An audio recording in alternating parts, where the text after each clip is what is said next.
I'm amazed that Russia is somehow now the hero of Fox News.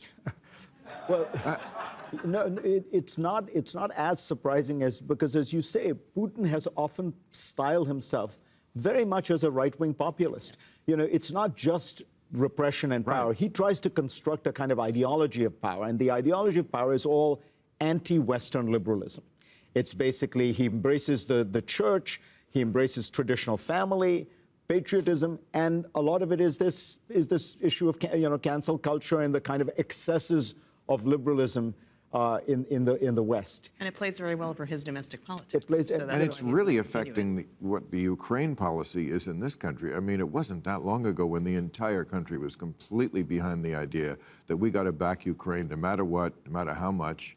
Now, 30% of respondents say the administration is doing too much, and that's almost fully half of Republicans say that we are doing too much to help Ukraine, and they're winning.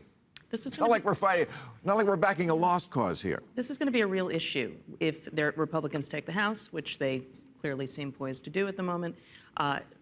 Kevin McCarthy, who's expected to be the Speaker, is going to have to deal with a lot of tensions in his caucus because not everybody in the Republican caucus wants to pull this back. And it's going to create a real issue with what the White House does in the final months of this lame duck congressional session.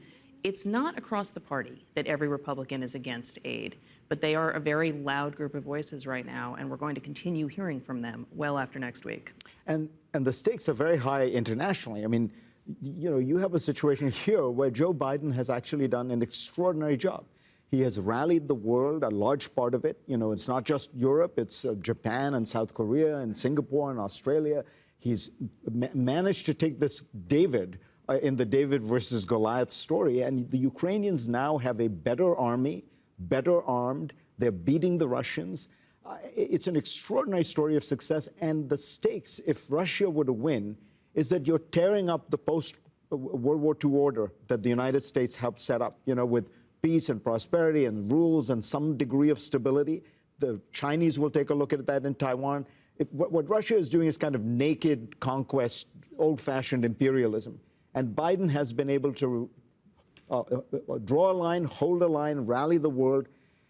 This should not be a partisan issue. As Liz Cheney said when she saw those, you know, the Marjorie Taylor Greene comments, she said, if Republicans had behaved this way, we would not have won the Cold War.